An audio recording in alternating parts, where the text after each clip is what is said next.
Aloha adik-adik, kembali lagi bersama Oni sama kesayangan kalian semua di sini. Apalagi kalau bukan WAM2. Nah, gua gak tahu video ini uploadnya di hari Selasa atau Rabu, tapi yang jelas selamat datang di premiere alur cerita anime Remonster episode ke-5 sampai ke-8. Sebelum kita mulai videonya, penuhkan live chat kita dengan mengabsen diri kalian sendiri, siapkan cemilan, enjingkan badan kalian di kasur, dan mari kita mulai Remonster episode ke-5 sampai ke-8.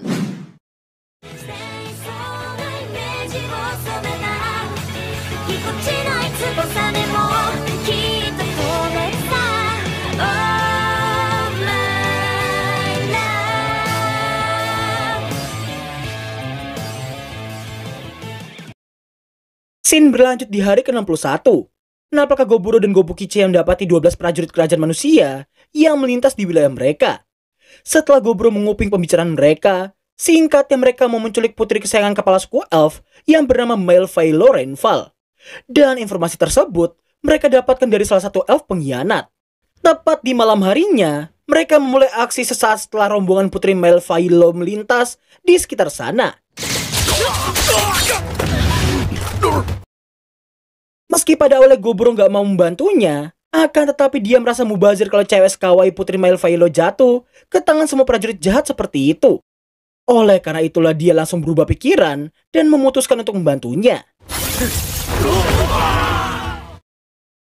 Di keesokan harinya, Goburo terlihat menginterogasi ke-12 manusia yang ia tangkap sebelumnya dan mendapatkan satu informasi yang sangat-sangat penting, yaitu dalam 20 hari ke depan, pasukan kerajaan umat manusia akan menyerang desanya para elf. Goburo yang merasa skill orang ini cukup menarik, tanpa basa-basi prajurit ini langsung dicemil, sehingga Goburo bisa mendapatkan banyak skill darinya. Begitu putri Malfailo tersadar, dirinya langsung berteriak mendapati seekor ogre macam si Goburo yang ada di hadapannya. Tanpa mendengarkan penjelasan dari penyelamatnya, putri Malfailo ini malah menuduh Goburo yang mau merebut kesuciannya. Namun setelah sedikit effort menjelaskan situasinya pada si putri Sableng, pada akhirnya dia paham dan malah mengomeli Goburo yang cuma melihat dan membiarkan banyak prajurit elfnya mati begitu aja. Meski gebukannya si putri elf ini bikin gemes, tapi Goburo tetap menjauhkannya dan menekankan bahwa perselisihan antara manusia dan bangsa elf bukanlah urusan ras goblinnya. Goburo juga memberitahukan daripada mengomelinya, lebih baik si putri elf ini mencari tahu siapakah impostor yang bekerja sama dengan prajurit kerajaan manusia. Hari ke-63, apakah Goburo dan Gobukichi yang pergi untuk mengantarkan si putri elf kembali ke rumahnya.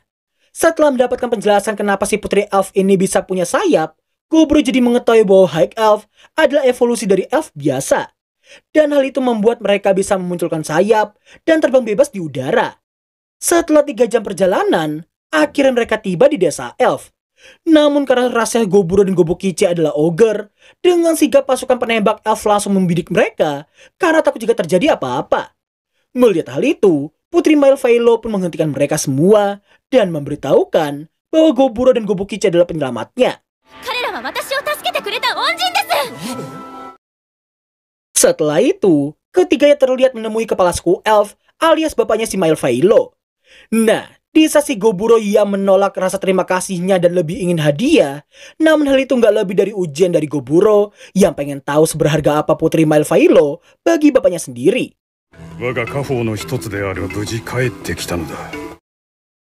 Mendengar ucapan si kepala suku elf barusan, Goburo akhirnya berkata jujur dan lebih pengen menukar benda lain dengan informasi penting seputar kerajaan manusia. Mendengar hal itu jelas kepala suku elf ini langsung menerimanya dan menukarnya dengan perlengkapan mithril dalam jumlah yang sangat banyak. Tapi karena merasa gak enak, Goburo akhirnya memberikan pisau roh suci dan item magis cangkul miliknya. Setelah itu, kepala suku elf ini menanyakan apakah Goburo mengetahui sesuatu tentang regu elit mereka yang hilang selama 20 hari. Dengan tampang yang sangat meragukan, Goburo beralasan gak tahu apapun soal mereka.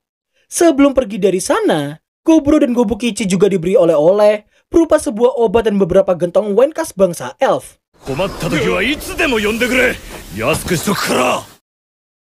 Setelah minum wine pemberian para elf, Goburo merasa itu adalah wine terenak sejauh ini. Namun di lain sisi dia gak menyadari Gobumi yang bertingkah aneh sejak tadi. Dan tepat di keesokan harinya, Goburo terbangun dan mendapati hal mengejutkan tepat di sebelahnya.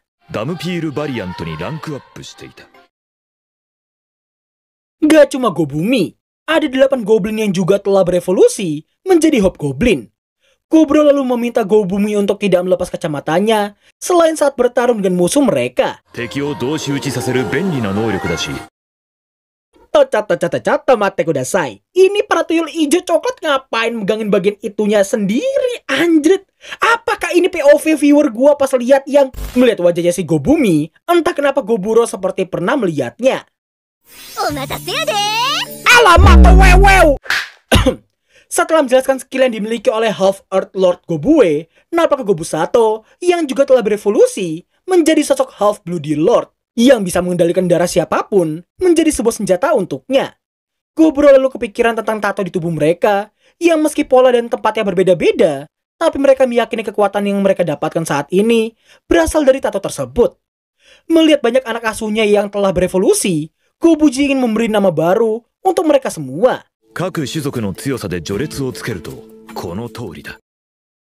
Singkat cerita, setelah memberikan anting komunikasi pada para kobold, di sini Goburo mengalami kesulitan saat mau memberikannya pada para elf. Karena sepertinya, memberikan perhiasan apalagi melukai telinga para elf bisa disamakan dengan merebut kesucian para gadis. Goburo yang gak peduli dengan hal itu pun tanpa basa-basi, langsung nyosor mereka begitu aja. Sejak mendapatkan anting komunikasi, para elf dan kobold dilatih oleh Goburo agar mereka jadi lebih kuat dari yang sekarang. Biar gak repot-repot banget, Goburo menggunakan skeleton yang ia ciptakan dari skill penciptaan undead tingkat rendahnya. Tapi bukannya skeleton bugil yang muncul, yang keluar malah skeleton hitam dengan zirah lengkapnya. Di hari ke-65, meski Goburo bisa mengerahkan skeleton dan undead lainnya, sayangnya mereka gak bisa dimakan dan akan langsung hangus terbakar saat terkena sinar matahari. Dan di keesokan harinya, Goburo meminta para kobold untuk berburu para serigala agar jumlah familia mereka semakin banyak dari yang sekarang. Nah, yang gak disangka-sangka oleh si Goburo ini ialah para kobold mampu berburu dengan sangat cepat sehingga 20 serigala berhasil ditangkap hidup-hidup. Setelah itu, Napaka Goburo yang sangat senang dengan War Axe baru ciptaannya si Emery. Hari ke-67, setelah mendengarkan curhatannya si Gobukichi yang mengaku menyukai Gobue, Goburo memberikan dorongan supaya si Gobukichi ini menyatakan perasaannya nanti malam. Meski akan sangat sulit, tapi Goburo tetap menunggu hasilnya di esok hari. Dan ya, seperti Gobukichi mendapatkan buff terkuat yang bahkan mampu mendaratkan beberapa pukulan yang sangat-sangat kritikal pada Goburo. Dan buff yang dimaksud di sini ialah buff Lope-Lope.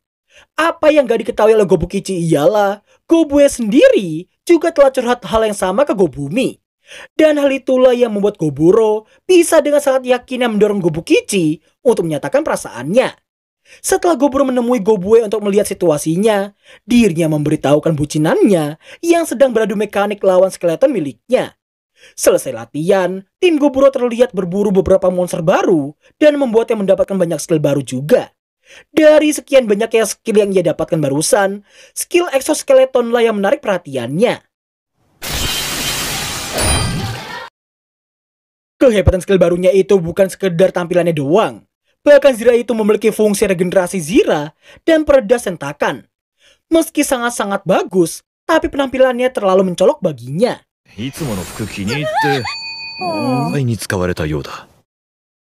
Gak lama kemudian, sistem seperti menunjukkan slot skill exoskeletonnya. Dan Raja Beruang Merah ada di nomor 1, sedangkan 4 lainnya masih kosong belongkong. Hal tersebut membuat Goburo ingin mendaftarkan wujud tempur udara dan wujud tempur laut di lain waktu.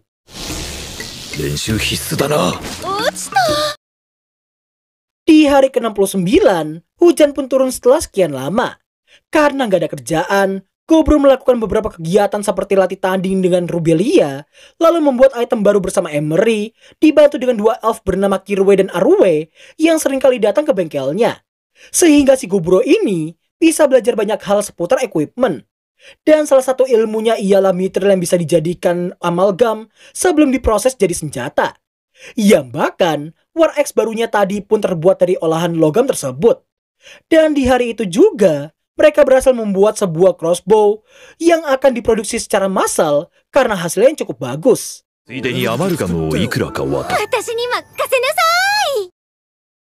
Di sore harinya, Gobro membantu Alma dan juga Felicia di dapur. Selesai mengisi perut semua rekan mereka, Gobro juga mengajari keduanya tentang masakan dunia lamanya, seperti keripik kentang dan sejenisnya. Dan agak menjelang malamnya, giliran si Spinel yang ditemani olehnya. Gobro pun diberi sebuah paku tulang yang terbuat dari Black Skeletonnya si Goburo. Item yang gue sendiri gak paham fungsi utamanya ini diyakini merupakan mahakaryanya si Spinel sejak dia mendapatkan sebuah skill penciptaan item. Melihat Spinel yang berkedip seperti ini, Goburo jadi gak paham sejak kapan dia terpedaya oleh kecentilannya. Dan karena hal itu juga lah para gadis yang lainnya jadi sangat-sangat cemburu dan langsung minta jatah ke Goburo. Di keesokan harinya, mereka kedatangan beberapa elf yang diutus oleh sang kepala suku. Demi tidak ketahuan pasukan elit para elf yang ada di sana, Goburo membuat anting komunikasi mereka memiliki efek penyamaran yang akan membuat para elf di sana terlihat seperti Dark Elf. Adapun tujuan dari utusan kepala suku ini ialah meminjam kekuatan Goburo dan pasukannya tanpa perlu mengkhawatirkan imbalannya. Namun kontrak mereka akan batal jika musuh memilih untuk mundur. Tanpa pikir panjang, Goburo langsung menerimanya dengan senang hati. Namun mereka akan bergerak dengan bebas tanpa diperintah oleh para elf. Setelah Goburo memberikan gelang komunikasi untuk kepala desanya, nampak si utusan yang pamitan pergi dari sana. Goburo kemudian meminta Gobumi untuk mengumpulkan semua orang. Karena setelah berlatih sekian lama dan menjadi sangat-sangat kuat, pada akhirnya mereka akan menjadi kelompok tentara bayaran. Mendengar hal itu, Gobukichi dan yang lain pun menjadi sangat bersemangat karena merasa keren dengan nama itu. Hobuse kemudian menanyakan nama kelompok mereka saat ini.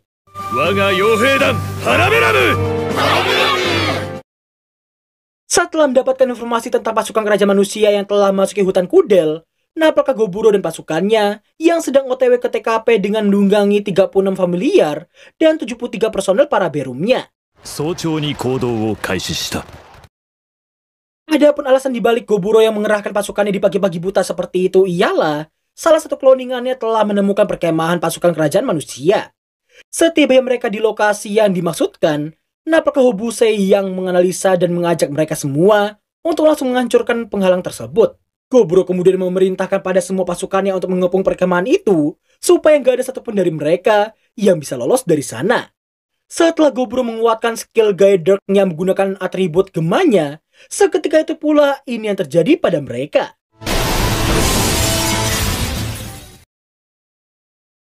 Wedan, sekali skill auto ambiar. Belum sempat bereaksi banyak, pasukan manusia sudah harus digempur oleh para berum dengan skill kombinasi yang membuat mereka semua jadi nggak bisa melakukan apapun. Sampai pada akhirnya... Tentu saja plot ceritanya nggak bakal selesai begitu aja. Nah, apakah beberapa prajurit, terkhususnya prajurit wanita ini, yang mampu melakukan sedikit perlawanan?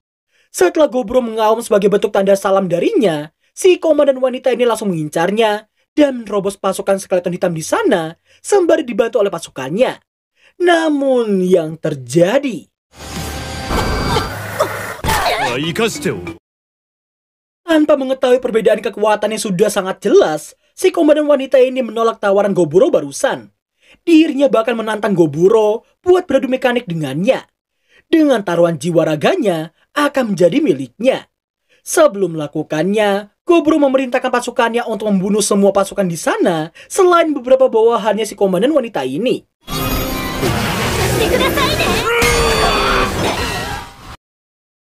Selesai dengan pertunjukan perdana para berum di medan perang, giliran Goburo menghadapi si komandan pun tiba. Meski nggak bisa menembus skill penghalangnya secara penuh, tapi wanita ini adalah satu-satunya orang yang bisa menyentuh kulitnya.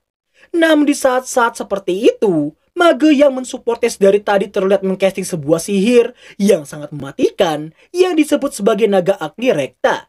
Hobusei pun mengkhawatirkan bos mereka yang dirasakan sulit menahan serangan sihir fase kelima seperti itu. Yang bahkan, si komandan wanita ini seperti telah bersiap mati jika itu artinya dia bisa menyeret Goburo mati bersamanya. Namun yang terjadi...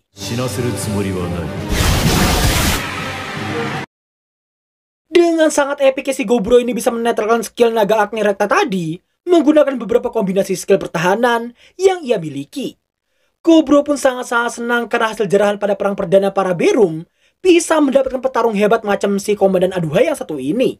Sebelum mundur dari sana, kayaknya si Goburo ini menyempatkan diri buat nyemil beberapa orang yang punya skill yang sangat menarik baginya. Singkat cerita, setelah berpesta dengan kepala suku elf, nampak ke Goburo yang memeriksa keadaan si komandan wanita dan anak buahnya. Yang rupanya, penyiksaan yang diberikan pada mereka ialah membuat keduanya eknas dan pengen tawakan sekuat apa mereka nantinya.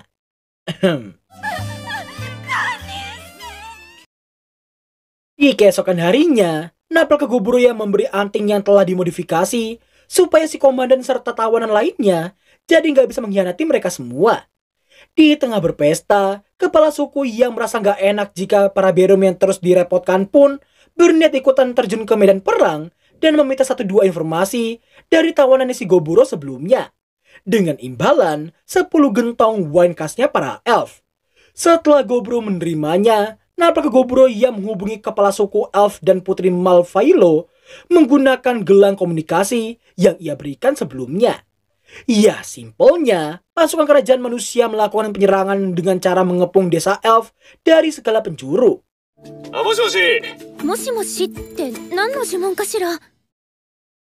Hari ke-73, nampak Goburo dan Gobukichi yang habis memasang jebakan dan kini cuma tinggal menunggu di parit buatan mereka. Setelah Goburo menganalisa 500 tentara dengan 100 mage yang berbaur di antaranya, pada akhirnya jebakan pun dilancarkan untuk mereka semua. Sungguh jebakan yang sangat-sangat matang. Dari yang tadinya 500 personil, kini cuma tinggal 100 orangan doang. Meski begitu, pasukan manusia belumlah menyerah. Karena si komandan pasukan ia langsung mengambil tindakan untuk membentuk formasi dinding menggunakan bebatuan ataupun mayat dari rekan-rekan mereka. Dan ya, perlawanan yang mereka lakukan gak lebih dari sekedar memperpanjang hidup mereka selama beberapa menit. Goburo lalu meminta Gobukichi untuk menerobos dan menyandera sang komandan pasukan. Meski mencoba menahan agar formasi mereka tidak kacau, akan tetapi berkat kecerdasan 3 goblin yang harus melawan 1 prajurit, hal itu membuat Gobukichi jadi bisa menghadapi sang komandan pasukan. Nah, disinilah momen dimana Gobukichi harus membuktikan diri pada Goburo, apakah dia bisa menahan diri atau tidak.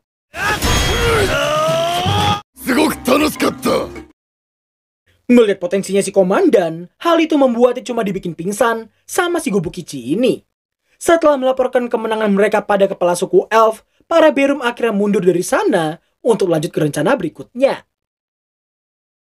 Di tengah Goburo dan Gobukichi yang sedang membicarakan tentang si komandan manusia, nampak Gobumi yang nyolek-nyolek tubuh Goburo dan mengaku lagi sangat eknas saat ini.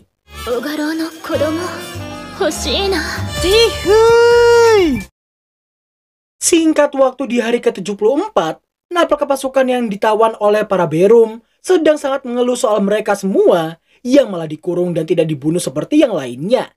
Nah, kita semua pun akhirnya mengetahui bahwa ternyata hubungan antara si komandan dan pasukannya sendiri bisa dibilang gak baik sama sekali. Diskriminasi karena si komandan pasukan yang merupakan rakyat jelata, sedangkan mereka semua adalah bangsa tuan terus mereka layangkan kepada dirinya. Goburo lalu menginterogasi komandan pasukan tersebut dan mendapatkan sejumlah informasi yang menjadi awal mula penginvasian terjadi. Singkatnya, putri pertama dari kerajaan Stanbert sedang menderita penyakit langka dengan tingkat kematian 99%. Sedangkan dalam waktu dekat si putri akan segera menikah dengan calon kaisar dari kekaisaran Kilika.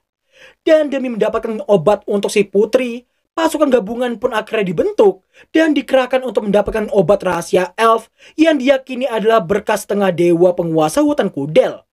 Namun karena ketamakan serta keangkuhan manusia, pasukan manusia malah menggunakan jalan kekerasan sehingga perang jadi pecah seperti saat ini.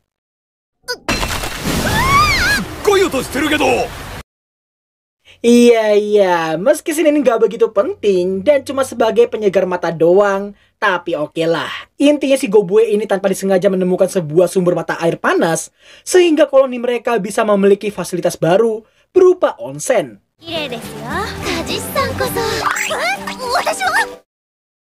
Keesokan harinya, di saat Goburo yang mengadakan latih tanding dengan para tawanan, di sini Goburo ingin mengetahui apakah ada dari mereka yang punya potensi untuk memiliki skill leadership seperti dirinya.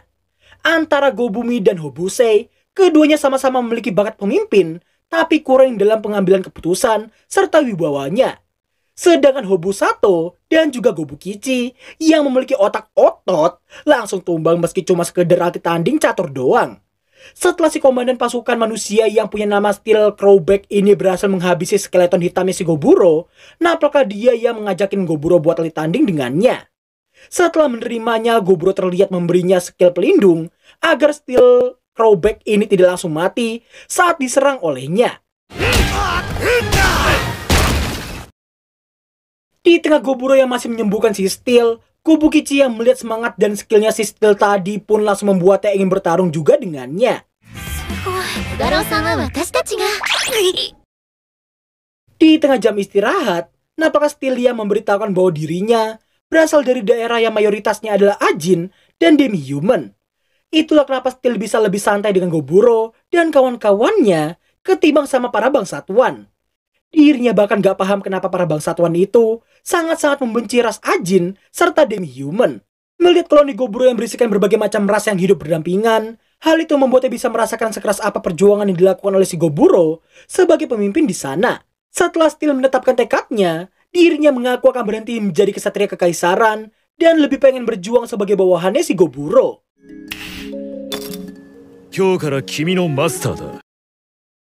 Hari ke-77, apakah ketiga prajurit manusia yang diserahkan pada kepala suku Elf karena merasa ketiganya gak akan berguna lagi ke depannya. Setelah kepala suku Elf menerimanya, Goburo menanyakan soal obat rahasia suku Elf yang disinggung oleh Steel sebelumnya. Dan ya, obat itu adalah benda yang dulu pernah ia berikan kepada si Goburo sebagai imbalan atas keselamatan putrinya. Dan obat itu merupakan obat yang bisa menyembuhkan segala macam penyakit. Meski terdengar seperti harta pusaka, namun bagi si kepala suku Elf ini daripada direbut oleh bangsa manusia, lebih baik dia memberikannya pada Goburo, sang penyelamat putrinya. Merasa penasaran dengan skill darah Muan Mujarabnya, Goburo pun berniat mencobanya dengan meneteskan satu tetes darahnya ke salah satu prajurit manusia di sana. Dan ternyata... Sontak Goburo pun sangat-sangat terkejut, karena cuma dengan tetes darahnya saja, orang tadi bisa langsung sembuh seperti sedia kala. Hal itu juga membuatnya bertanya-tanya, apakah kekuatannya sudah sebegitu gak manuk akalnya. Beberapa hari setelah perang fase kedua, perang fase ketiga pun akhirnya tiba.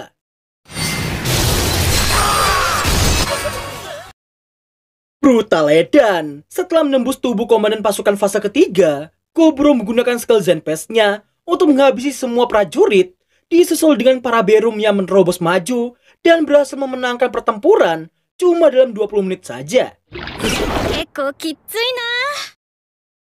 Keesokan harinya, apakah Goburo ditemani Rubelia dan Teresa yang menemui kepala suku Elf di desanya. Setelah diberi jamuan, si kepala suku Elf berterima kasih pada para Berum yang telah berhasil memojokkan pasukan manusia. Namun karena dirasa peperangan itu nggak memberikan keuntungan sama sekali pada mereka, si kepala suku Elf ini meminta supaya regu elitnya diikutsertakan dalam penyerangan berikutnya. Setelah Goburo menerimanya dengan sejumlah bayaran, pada akhirnya mereka pun pergi dari sana. Namun di tengah perjalanan, Teresa ingin meminta satu hal pada Goburo. Sebagai ganti atas sumpah untuk mempersembahkan jiwa dan raganya pada Goburo, ia meminta izin untuk menunaikan tugas terakhirnya sebagai kesatria kerajaan, yaitu menyembuhkan sang putri pertama menggunakan obat elf yang saat ini dimiliki oleh Goburo. Meski Goburo merasa itu akan sangat menguntungkan apabila kerajaan bisa membantu koloni mereka, namun yang jadi masalahnya di sini adalah 5 dewa yang disembah di dunia itu. Kelimanya juga seringkali menjadi awal mula perselisihan antar umat. Berhubung Goburo mendapatkan gift-nya dari sang dewa penguasa awal dan akhir, hal itu pasti akan mendatangkan sebuah percikan api. Singkat cerita, Goburo dan pasukannya terlihat akan menyerbu pasukan musuh di fase berikutnya. Dengan jumlah pasukan musuh sebanyak 2000 orang, sedangkan pasukan gabungan antara para Berum dan pasukan Elf cuma sebanyak 650 orang. Goburo merasa peperangan fase ini akan sangat sulit, terkhususnya karena kloningannya sempat mendengar satu informasi seputar Rugald Orden yang akan datang untuk membalikan keadaan perang. Rugal Orden sendiri adalah sebutan untuk 8 hero pemberani yang menerima berkat dari sang dewa. Tidak hanya kuat secara individu, tapi para Rugal Orden juga bisa memberikan buff pada pasukan mereka. Sebelum menyerbu pasukan musuh, napakah Goburo yang berniat melakukan uji coba pada pasukan skeleton hitamnya, meski dia tahu pagi akan segera tiba. Maka dari itu Gobukichi dan kawan-kawan diminta untuk mengurusi musuh di sekitar, sedangkan dirinya dan para skeleton akan menerobos maju dari depan.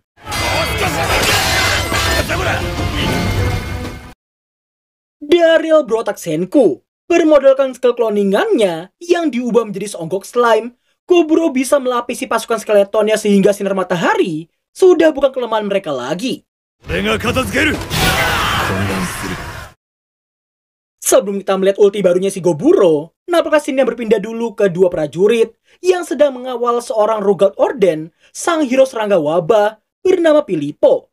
Meski pada awalnya dia merasa peperangan itu akan terasa sangat membosankan, tapi begitu melihat Goburo yang masih mengcasting ultinya, hal itu membuatnya bersemangat dan menemui Goburo yang sedang mengisi tenaganya.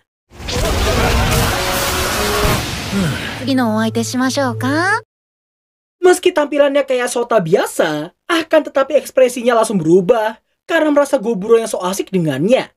Mata serangga inilah bukti bahwa dirinya adalah penerima berkah dewa serangga. Setelah cukup banyak kebanyolan dari si Filippo, dirinya terlihat dikacangi Goburo saat ditanyai tentang dewanya. Filippo lalu mengeluarkan 3 tabung berisikan cacing parasit bernama Undero, yang bisa dikombinasikan dengan skill necromancer miliknya. Melihat apa yang baru aja dilakukan olehnya, Goburo menyimpulkan bahwa Undero tadi adalah sebuah senjata biologis. Filippo lalu memberitahu perbedaannya dengan seorang hero suci, yang dimana hero suci hanya mampu meningkatkan power timnya paling banyak 10 orang saja. Sementara dirinya bisa menggunakan lebih dari 100 mayit dan memperkuatnya seenak jidatnya.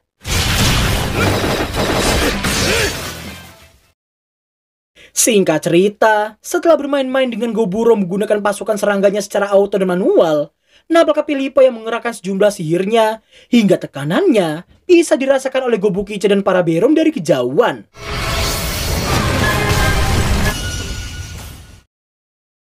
Terkejut melihat seonggok kelabang raksasa yang muncul secara tiba-tiba, napakah Goburo yang diseruduk dan membuatnya kewalahan bukan main. Filippo yang merasa senang pun terlihat jingkrak-jingkrak saking semangatnya melihat betapa OP-nya piaran bernama Altaim-nya itu. Gilanya di sini, Altaim ini ternyata dikategorikan sebagai monster tingkat bencana. Meski biasanya dia selalu Filippo tugaskan untuk melakukan misi rahasia, namun karena feeling yang sangat kuat, ia memutuskan untuk menarik Altaim untuk ikut dengannya dulu. Racun super mematikannya langsung membuat Goburo lemas, sembari racunnya itu yang terus menyebar ke seluruh tubuhnya. Setelah cukup lama bertahan, pada akhirnya Goburo pun mati, dan hal itu langsung disadari oleh Gobumi dari kejauhan. Nah, sesaat setelah Altaim pergi dari sana, di sini Filippo dibuat sangat-sangat terkejut karena Goburo yang ternyata belum mati dan malah terlihat tidak kenapa-napa sama sekali.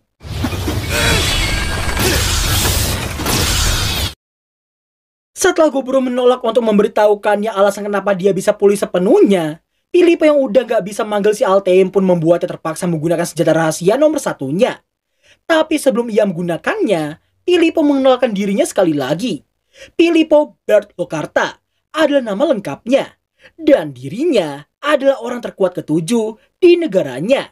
Namun karena si Filippo ini yang kebanyakan omong sejak tadi, Goburo pun langsung menyerangnya, sehingga senjata nomor satunya itu langsung hancur tak bersisa. Karena senjata rahasia nomor satunya telah hancur, Filippo pun jadi sangat kesal dan terpaksa menggunakan senjata rahasia nomor 2-nya. Goburo pun sangat-sangat terkejut karena ternyata tentakel menyeramkannya itu bisa menyerap wujud makhluk lain dan mengubah si Filippo ini menjadi seonggok chimera serangga.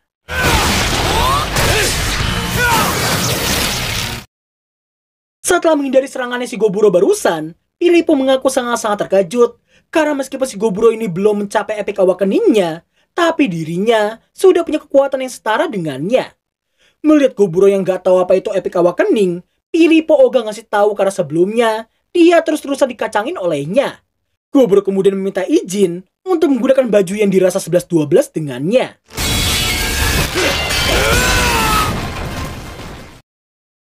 Gak cuma Goburo aja, para Berum lainnya juga akhirnya berhasil memenangkan peperangan dengan cukup banyak effort dari skill mereka masing-masing. Gobumi yang masih khawatir pun langsung pergi untuk menemui ayangnya itu. Dan di saat yang bersamaan, Filippo yang merasa udah puas pun terlihat keluar dari tubuh Chimeranya dan dirinya lalu kabur dari sana sembari tubuh Chimeranya tadi yang masih bisa bergerak dan menghadang si Goburo. Hal tersebut tentunya membuat Goburo kesal karena untuk pertama kalinya ada musuh yang bisa kabur darinya. Gak lama setelah Goburo bersumpah untuk memukbang si Filippo, Gobumi datang dan langsung memeluknya begitu aja. Nah, di sini kita pun akhirnya mengetahui bahwa ternyata salah satu alasan Goburo yang beradu mekanik melawan si Filippo tadi ialah supaya skill cloningannya bisa menyusup ke tenda utama pasukan kerajaan manusia untuk menemui sang komandan utama sekaligus sosok kaisar selanjutnya. 懐を確かめてみるがいい。戦いを望まない。最も必要としているものだ。 Iya, intinya karena si Goburo ini gak mau perang terus berlanjut, dirinya menyerahkan obat rahasia elf pada sang komandan utama. Setelah sedikit mengintimidasinya untuk tidak melanjutkan peperangan, kloningannya si Goburo ini pun langsung pamit pergi dari sana. Tanpa memberitahukan apa yang baru aja terjadi, sang komandan utama akhirnya menarik mundur semua pasukan karena obat rahasia elf telah berhasil ia dapatkan.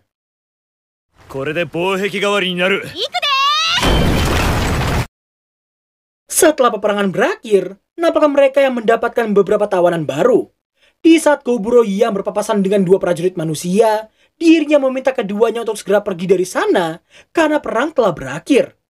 Dan di malam harinya, nampaknya para Berum yang mengadakan pemakaman untuk 6 Hobgoblin, 2 Maga Hobgoblin, 8 Goblin, 10 Kobold, dan 4 elf laki-laki yang tumbang di medan perang sebelumnya. Di dunia itu, kremasi adalah hal yang sangat wajib untuk mencegah mayat dari rekan mereka yang mungkin akan bangkit lagi jadi songgok zombie ataupun hantu. Berbeda halnya dengan para Berum yang bersedia atas kepergian semua rekan mereka, atau seperti si Hobusei yang sangat-sangat menyesal karena seharusnya dia bisa jadi lebih kuat dari yang sekarang. Goburo mengaku tidak merasakan kesedihan apapun, namun meski begitu dia tetap merasa harus berusaha lebih keras lagi demi mereka yang telah tiada.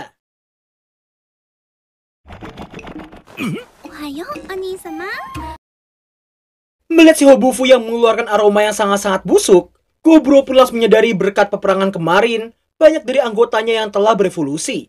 Seperti si Hobufu yang telah berevolusi jadi seekor ghoul, usai memakan banyak sekali zombie ciptaannya secara terus-menerus.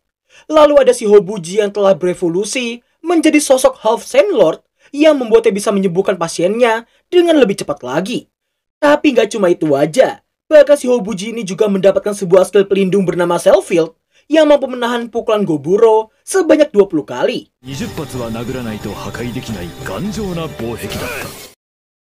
Nah, disinilah Goburo akhirnya mengetahui bahwa si Hobufu memiliki sifat pecinta BL, alias Boys Love. Sederhananya ini. Untuk pertama kalinya seorang Goburo si paling OP harus dibuat sangat-sangat takut dengan isi pikiran Hobufu saat ini. Kalau yang ini namanya Hobume. Dia kini berevolusi jadi sosok Dodomeki dan bertugas membantu garis depan meski kekuatan tempurnya sendiri cukup minim. Tapi karena sihir ilusi dan skill remote viewing serta introskopinya, Hobumi jadi bisa mengumpulkan sejumlah informasi jauh lebih baik ketimbang si Goburo. Sementara itu, nampaknya Gobuji tua yang sedang memikirkan nama untuk mereka yang telah berevolusi. Selain Hobufu, Hobuji, dan Hobume, 7 Hobgoblin lainnya juga telah berevolusi menjadi sosok ogre. Gak lama kemudian, Goburo dibuat sangat-sangat terkejut karena meskipun Goblin adalah ras yang memiliki sifat egois, tapi Goblin di koloninya saat ini memiliki perasaan yang sangat kuat terhadap semua rekan mereka yang telah tiada. Selain para Goblin, nampaknya Goburo yang lebih dibuat terkejut lagi dengan evolusi pemimpin para Kobold yang malah kelihatan kayak om-om lagi nge-cosplay jadi Fury.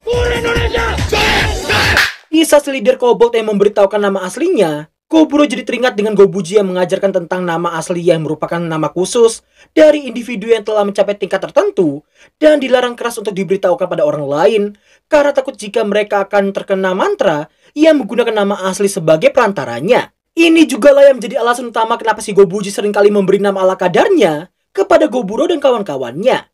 Setelah dia mengingat hal itu, Goburo memutuskan untuk memanggil si Akikaze no Suji ini dengan sebutan Akitaken. Goburo lalu terlihat menemui para tahanan untuk memberikan mereka arahan mau tinggal atau pergi.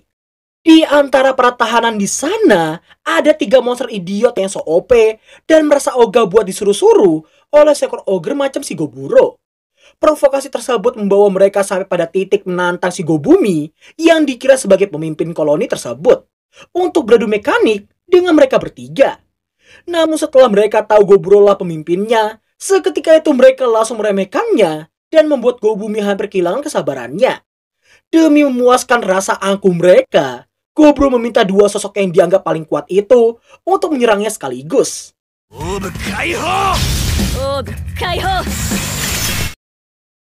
Melihat mereka berdua yang menggunakan kekuatan yang disebut sebagai orb, tahanan yang lainnya pun sangat kagum. Begitu pula dengan Gobuji yang baru aja mengambil kesempatan dalam kesempitan, sekaligus memberitahukan bahwa nanti Hobusato dan juga Hobusei juga akan bisa menggunakannya. Selesai dengan kedua bocil tengil tadi, nampaknya si Goburo yang berhasil menumbangkan ras kadal hitam yang sama-sama tengilnya. Baru aja Goburo meminta 2 healernya untuk menyembuhkan para kadal, secara tiba-tiba si monyet kampret ini menyerangnya, hingga membuat si Goburo membentur batu dengan sangat kerasnya. Merasa udah menang, dan mendeklarasikan sebagai pemimpin selanjutnya, tapi ya GBS banget buat si monyet tengil yang satu ini. Tibalah kita pada penutupan dari semua tahanan tengil di sana.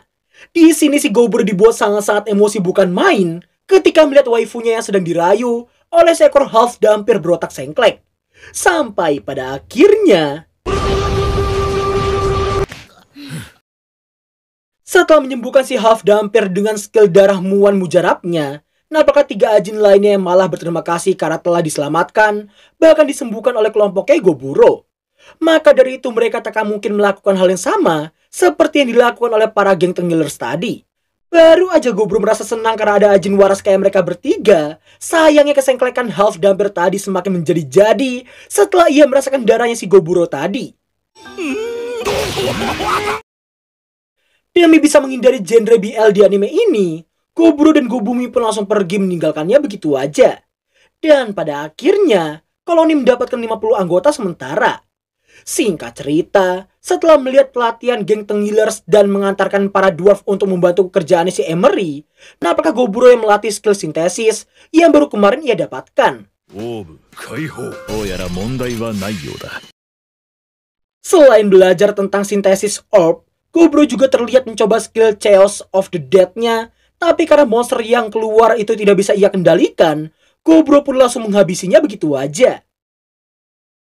Hari ke-85 ini adalah hari perombakan markas mereka. Dan yang diprioritaskan tentunya onsen untuk para elf biar tambah mulus. Di keesokan harinya, Goburo terlihat mencoba beberapa skill barunya kepada para tahanan. Tapi beberapa kali itu juga Goburo sempat kebablasan dan membuat salah satu dari mereka mules-mules kronis pasca dijontos olehnya. Di hari ke-87, para dwarf terlihat memberi Goburo sebuah palu besar yang merupakan karya terbaik mereka saat ini. Palu itu juga menjadi bentuk rasa terima kasih sekaligus tanda persahabatan dari mereka semua. Di siang harinya, Goburo pergi ke hutan seorang diri untuk berlatih menekan auranya yang seringkali membuat hewan-hewan di sekitarnya langsung kabur saking ketakutannya. Selain itu, tujuan aslinya ke hutan ialah menemui si Dryad untuk meminta benda yang ia request di tempo hari. Tapi karena endingnya mereka malah berhasil lole, hal itu pun membuat Rubelia dan Gobumi amuk-amukan dan menyeru Goburo untuk dalam tanda kutip menemani mereka semalaman.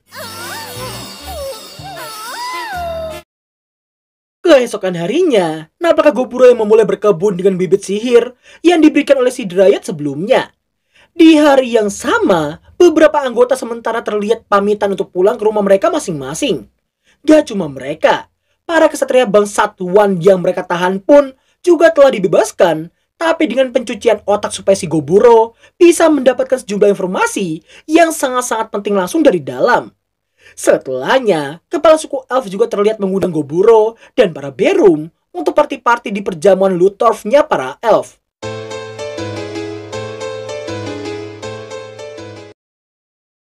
Singkat waktu, setelah mendengar sedikit cerita si kepala suku elf soal larangan berhubungan dengan ras luar, di sini Gobro baru mengetahui bahwa si adiknya kepala suku elf dulunya pernah berhubungan dengan ras di luar elf dan membuatnya diusir dari desa. Tapi di zaman ini, jika adiknya itu mau kembali kepada mereka, dengan senang hati mereka akan menerimanya, dan rasa terbuka serta toleransi tersebut berawal dari Goburo dan para Berum yang telah menyadarkan mereka tentang indahnya kebersamaan. Terlepas dari pembahasan tersebut, perjamuan Luthorf ini dan juga tarian Putri Mel sebelumnya ditujukan untuk mengantarkan jiwa-jiwa keluarga serta teman-teman mereka yang telah tiada. Sekembalinya ke markas, nampaknya Goburo dan Gobue yang menggali batu roh terakhir yang diberi nama Returner dan juga Velvet oleh si Gobue, yang dimana nama-nama itu diambil dari sang penyihir agung serta Carbuncle yang melindungi tempat tinggal tuannya selama puluhan tahun atau bahkan ratusan tahun lamanya. Gobro kemudian terlihat membuat sebuah kerajinan dari tumpukan skeleton miliknya. Dan hasilnya ialah sebuah kendaraan yang dinamai Gaikotsu Mukade alias lipan skeleton. Rubelia dan yang lainnya pun sangat-sangat terkejut karena Goburo yang tiba-tiba membahas soal kepulangan mereka.